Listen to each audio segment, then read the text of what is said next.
Segunda-feira é dia de oriente-se, isso mesmo? Já se orientou legal? Então vamos lá. Ontem foi semana, algumas vezes já, semana passada, algumas pessoas questionaram o fato da Seiko ter comprado a Oriente, né? E, bom, antes de mais nada, antes de eu explicar toda essa transação, vocês têm que entender o seguinte, tá? A Seiko, ela tem uma situação bem diferente do mundo todo, tá? Então, enquanto as demais empresas adquirem uma empresa e fazem a incorporação da empresa e ao mesmo tempo eles modificam toda a empresa e passam a ter a mesma característica da empresa mãe, no caso da Seiko é completamente diferente, tá? Então, o que aconteceu? Então, vamos voltar um pouquinho lá na estrada. Eu sei que hoje é dia de Oriente, mas eu preciso contar um pouquinho da história lá de 1950 para vocês entenderem o que aconteceu naquela época e o que vai acontecer agora, tá?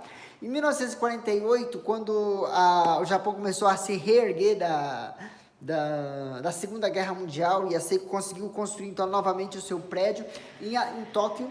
E para quem conhece um pouquinho mais, para quem leu o meu PDF sabe que a Seiko, na hora que ela viu que o negócio ia explodir toda a Tóquio lá, o que ele fez? Ele distribuiu em pequenas fábricas ao redor de Tóquio toda a produção dos relógios.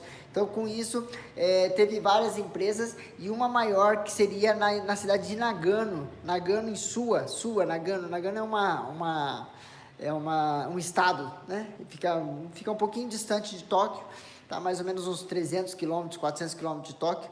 E Nagano, ela tinha uma vantagem muito grande, porque era um local meio afastado, então não haveria risco de ataques, bombardeios, né? Então, por conta disso, inclusive, é uma história à parte, tá? Que eu fui visitar lá no Nagano, e havia um plano de evacuação, tá? Para o imperador, tá? O plano de evacuação do imperador, porque como Tóquio estava sendo atacado, eles fizeram um plano de evacuação e esse plano de evacuação era para levar o imperador para Nagano, que é essa província onde foi instalada a Seiko. Inclusive foi construído um gigantesco túnel lá dentro de uma montanha para acomodar toda a família imperial lá dentro e tudo mais. E no final das contas esse túnel ficou abandonado pelo meio, não terminaram a obra porque o Japão perdeu a guerra. Mas, voltando agora para a nossa história, então por conta disso a Seiko também levou uma parte da sua produção para Nagano, sabendo que lá iria ser um pouco mais seguro. Depois de terminada a guerra, então na hora que houve a reconstrução da Seiko em 1948, certo? Quando houve a reconstrução da Seiko em 1948, a Seiko então resolveu trazer todas as fábricas de volta para Tóquio. Só que nesse momento, um dos representantes da Daiwa Kogyo, que era uma das empresas, né? Uma das empresas que fornecia, que era parceira da Seiko na época, né? Que tinha a sua sede em Nagano, e a pessoa que era dona dessa Daiwa Kogyo era um dos ex-funcionários do Kintaro de Hattori, né? Então, como ele era um dos ex-funcionários, ele chegou lá e falou pro Genzo Hattori, que era o filho do fundador, e falou assim: deixa essa fábrica aqui que vai ajudar bastante vocês. E Genzo Hattori aceitou a proposta e segurou uma parte da produção em Nagano. Só que, de certa forma, isso foi um acerto muito grande para Genzo Hattori, porque passados 5 anos depois, em 1953, ele percebeu que a Seiko não progredia tecnologicamente. Tá? Ela não progredia tecnologicamente. Por que não progredia tecnologicamente? Porque dentro do Japão inteiro, a Seiko estava sozinha. Tá? Então, ela tinha um monopólio praticamente da produção de relógios dentro do Japão. Então, o que ele produzia, vendia. Era mais ou menos por aí. Então, em 1948, quando ele lançou o Seiko Super, embora existiam esses relógios suíços, mas a grande parte da população não tinha dinheiro para comprar relógios. Então, ele conseguia vender o Seiko Super facilmente. Então, ela dominou o mercado com o Seiko Super facilmente com isso aí. Só que Genzo Hattori, ele tinha uma ambição muito grande de se equiparar às empresas suíças. Eles queriam seguir o ditado do fundador, sempre um passo à frente. E Genzo Hattori se sentiu meio, frustrado com a falta de avanço tecnológico. Com isso, o que aconteceu? Ele chamou um representante da Daini Tóquio e uma representante da Daini Sua, que na época as duas eram da Daini, né? Então chamou as duas filiais e trouxe aí até ele e falou o seguinte: eu quero que vocês projetem o melhor calibre que vocês consigam da prancheta, tá? Começando da prancheta, pega a sua prancheta, faça o design, as peças, montem o relógio completamente da prancheta, sem copiar as máquinas suíças. Para quem não sabe, a produção do Seiko Super de 1948, o calibre 10 da Seiko é uma cópia idêntica do ETA 1080. Então, só por aí você já vê como é que é a situação. Com isso, Tóquio e Nagano começaram então uma disputa interna. E essa disputa interna se acirrou muito na década de 50, tá? Então, em 1956, então a Daini Sua, que é Nagano, fez então o primeiro calibre totalmente Seiko, 100% Seiko, da prancheta até a produção final 100% Seiko, uma produção completamente in-house. Esse relógio ficou conhecido como Seiko Marvel. O Seiko Marvel marcou época, começou então a ser uma produção em massa do Seiko Marvel, aí começou a aparecer o Seiko Marvel, o Giro Marvel, que era o automático da Seiko, começou a aparecer vários modelos da Seiko na mesma plataforma do Marvel. E um ano depois, Tóquio conseguiu desenvolver também um calibre completamente desenvolvido em Tóquio. Só que o problema é o seguinte, os engenheiros de Tóquio não eram tão ousados como os engenheiros de Nagano. O que aconteceu? Os engenheiros de Tóquio começaram a segurar um pouquinho a produção e só começaram a usar o calibre em 1960. Então, de 1956 até 1960, o Seiko Marvel dominou todo o Japão, graças a Nagano, né? Então, vamos lá. Com isso, o que aconteceu? Criou-se, então, em 1958, o projeto Gran Seiko. E o projeto Gran Seiko era para pegar as duas empresas, Seiko, a Daini Tóquio e a Daini Sua, juntar as duas e criar o melhor projeto. Então, era para o projeto Gran Seiko é assim: produzir o melhor relógio que a gente pode produzir com tudo que há de melhor que temos agora. Esse é o projeto Gran Seiko que se predomina até hoje, tá? Tudo que eu posso fazer, o que há de melhor dentro da minha plataforma, tudo que Seiko possui de melhor vai ser colocado dentro de um relógio só. E isso aí faz com que o relógio Gran Seiko ganhe um potencial muito grande, tá? Só que quando foi lançado o Gran Seiko, aí as duas reivindicaram: não fui eu que criei, não fui eu que criei. Visto os avanços tecnológicos do Gran Seiko, Nagano ganhou a patente do Gran Seiko, certo? Então, onde é que eu quero chegar nisso aí? Então, existia uma rivalidade entre Gran Seiko, Nagano e Tóquio. E isso tudo se inverteu agora no começo do século, tá? Então, a Nagano, o que aconteceu? Nagano se tornou o braço tecnológico da Seiko, hoje conhecida como Epson, tá? E Tóquio, hoje conhecida como S2, né? Também em Tóquio. Então a S2 hoje produz os calibres automáticos da Seiko, é a responsável pela produção dos relógios Seiko automáticos. Nagano ficou produzindo os seus calibres quartzo, tá? E agora com o começo, na virada do... Então até o final da década de 90, a Nagano estava tranquila, porque havia muito espaço para crescimento da parte tecnológica dos calibres quartzo, porque todo mundo só queria saber de quartzo, né?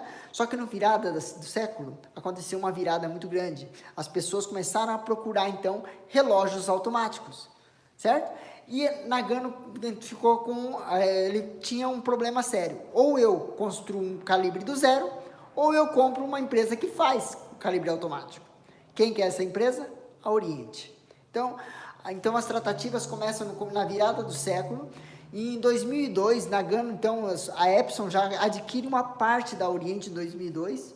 Em 2009, ela concretiza a compra da Oriente, certo? E em 2017, ela então faz finalmente a incorporação da Oriente na Epson. Então, hoje, se a gente for colocar assim, nós temos a Seiko Holdings, que é a Seiko, né? Temos aí embaixo da Seiko, nós temos as lojas Hattori, né? Que ficam em Tóquio, Para quem conhece, para quem não sabe, onde fica, eles ficam em Ginza, né? As lojas Hattori é um shopping, né? Um enorme shopping. Ali também tem um museu da Seiko.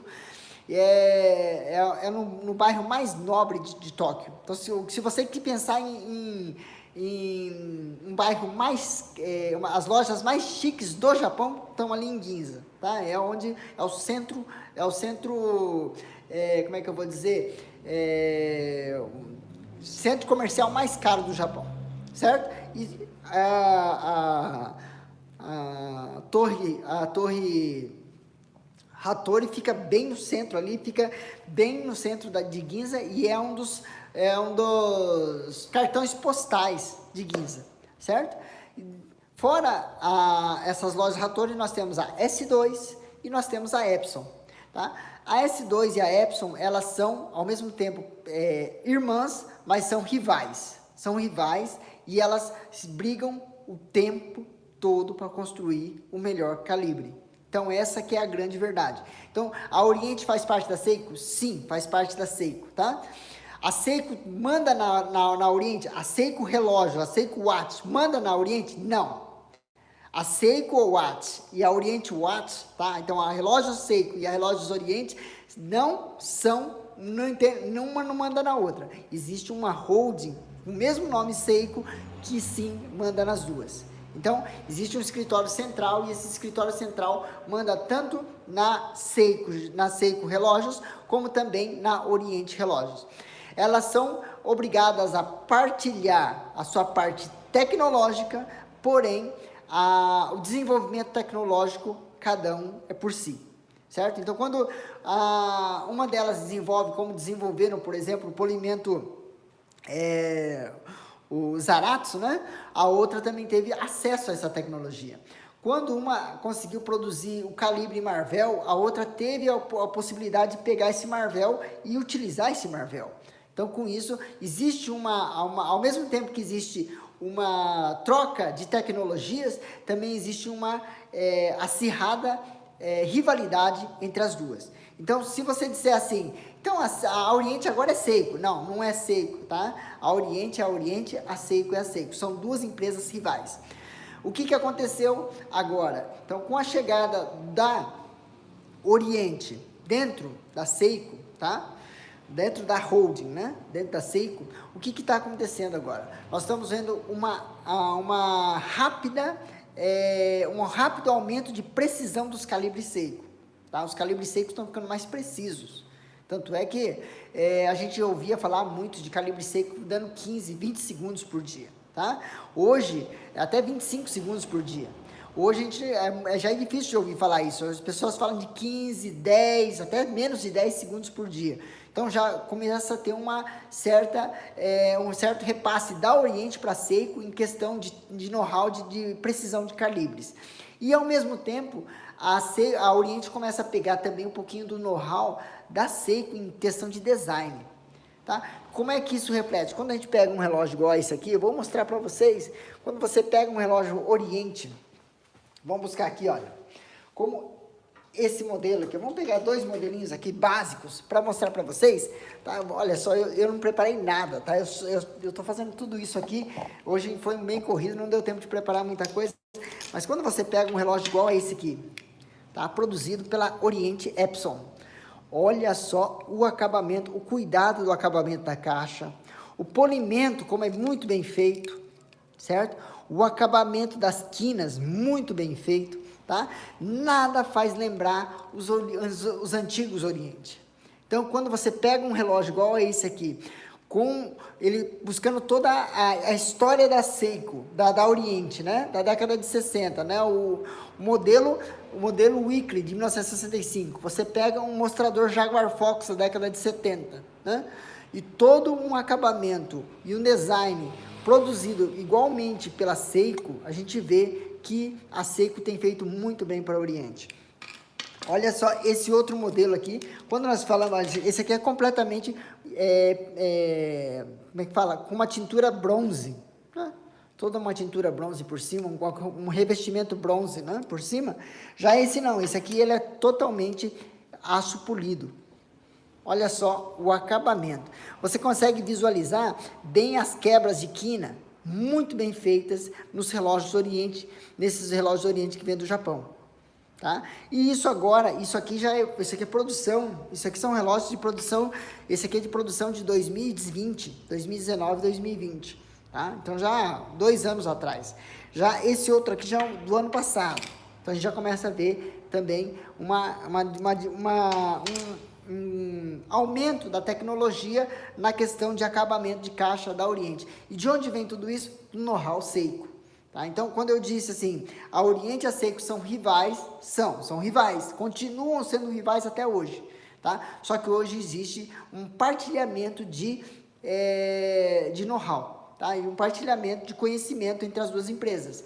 Então, enquanto uma rouba um pouquinho sobre precisão de calibres, porque a Oriente é expert em precisão de calibres automáticos, porque ela nunca deixou de produzir calibres automáticos, sempre se especializou cada vez mais nos calibres automáticos, coisa que a Seiko não tem, e a Seiko tem uma vantagem muito grande quanto a isso, porque os calibres Oriente são produzidos com base no calibre Seiko, então, por isso mesmo, é um pouquinho mais fácil fazer essa adaptação para a Seiko também. E já a Seiko tem aproveitado muito bem a questão do design e do acabamento. E como é que a gente reflete isso hoje no Brasil? Porque nós mostramos agora os relógios japoneses. E no Brasil, como é que funciona isso? Olha só o que começa a chegar para nós, então. Então, nós conseguimos receber relógios iguais a esses aqui. Eu vou mostrar alguns aqui para vocês, só para vocês terem uma noção bem básica, tá? Bem básica de todo esse avanço tecnológico que tem feito tão bem para Seiko, como tem feito tão bem para Oriente. Olha só esse modelo aqui é um espetáculo, tá? Esse modelo aqui é um modelo automático. Olha só o acabamento que a caixa tem. Eu fiquei impressionado com aqui, olha, com esse pequeno acabamento que eles fizeram aqui na garra. Se você olhar, ele é feito em alto relevo aqui. Então aqui ele fica um pouquinho mais alto, a pulseira fica um pouco mais para baixo. Não sei se é possível vocês visualizarem isso no vídeo, mas aqui, ó, a garra é um pouquinho mais alta e a pulseira é mais para baixo. E isso tudo, tá, demonstra todo o know-how que a Oriente começa a trazer do Japão para o Brasil. Você viu como é que é a situação? Agora, depois de 4 anos, 5 anos depois da incorporação feita pela Epson, a Oriente Brasil já começa então a respirar um pouquinho da tecnologia de acabamento Seiko. Você está vendo como é que funciona isso aí, né? Então, isso aí, quando eu falei para vocês que daqui 5, 6 anos vocês vão estar se espantando com os modelos que a Oriente vai estar lançando, não é brincadeira. É justamente por conta disso, porque a Oriente tem mostrado uma capacidade muito grande de transformação, tá? Olha só o acabamento, tá? Esse é o acabamento fosco, tá?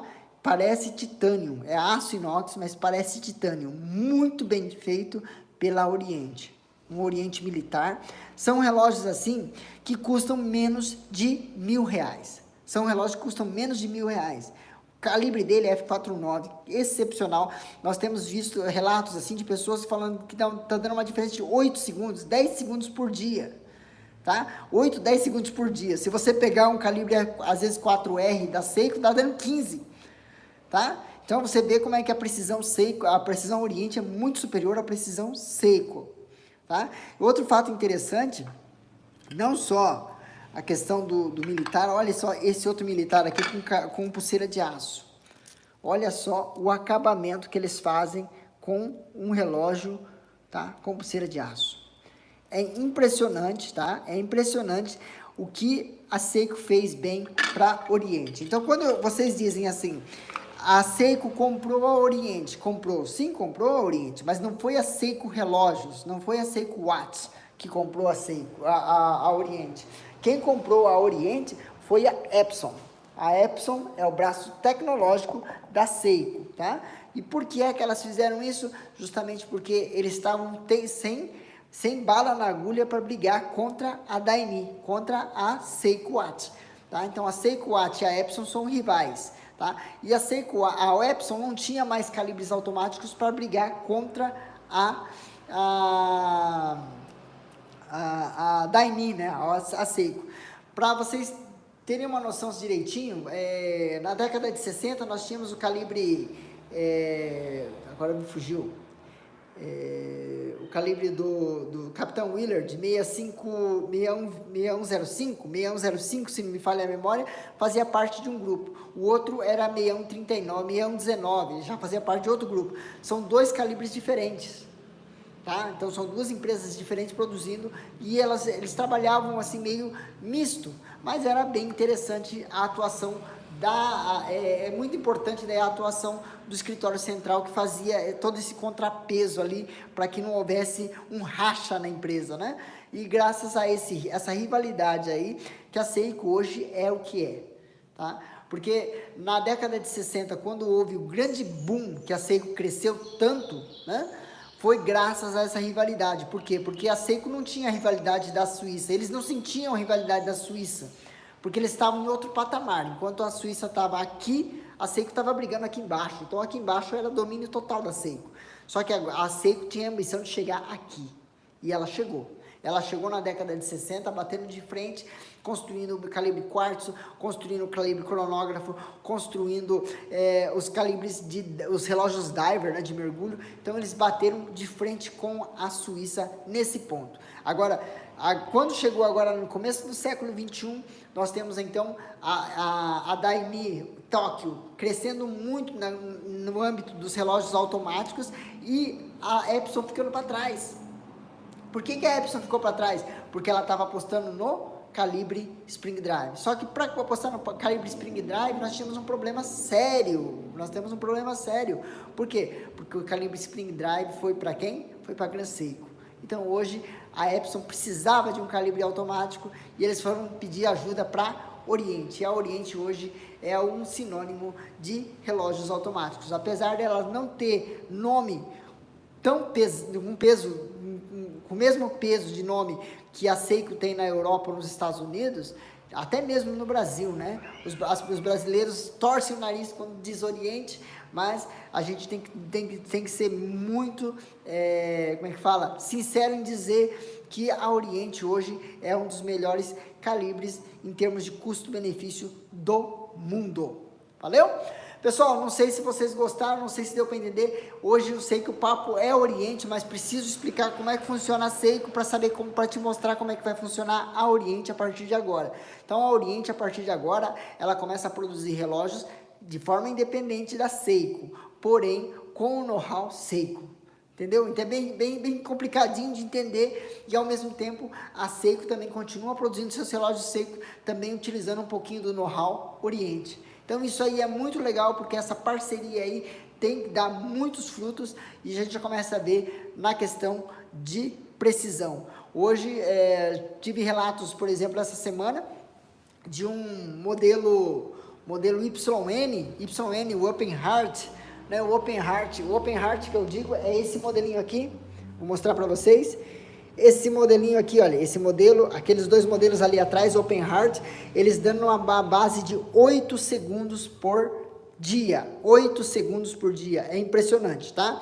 Outro modelinho também que eles me contaram para mim esses dias também, foi o F49 SS008, esse também muito impressionante, tá? Esse modelo aqui estava dando uma média de, agora me falha a memória, não sei se é 8 ou 10 segundos por dia, também é impressionante. Então, questão de precisão, esses calibres automáticos Oriente tem dado muito trabalho para Suíça, tá? Então, só para vocês verem como é que funciona a situação dos relógios Oriente.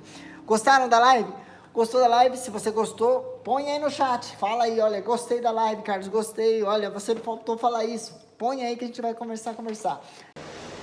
E aí, pessoal, o que você achou do vídeo? Gostou? Você concorda com as minhas afirmações desse vídeo? Se você concorda, vai lá, deixa aqui seu joinha aqui embaixo, que vai ser muito bom. Principalmente se você comentar e dar um feedback para mim, vai ser melhor ainda. Tá? Então eu espero o seu feedback e siga os outros vídeos aí que a gente vai recomendar para você desse canal aí. Um grande abraço, fique com Deus e até a próxima.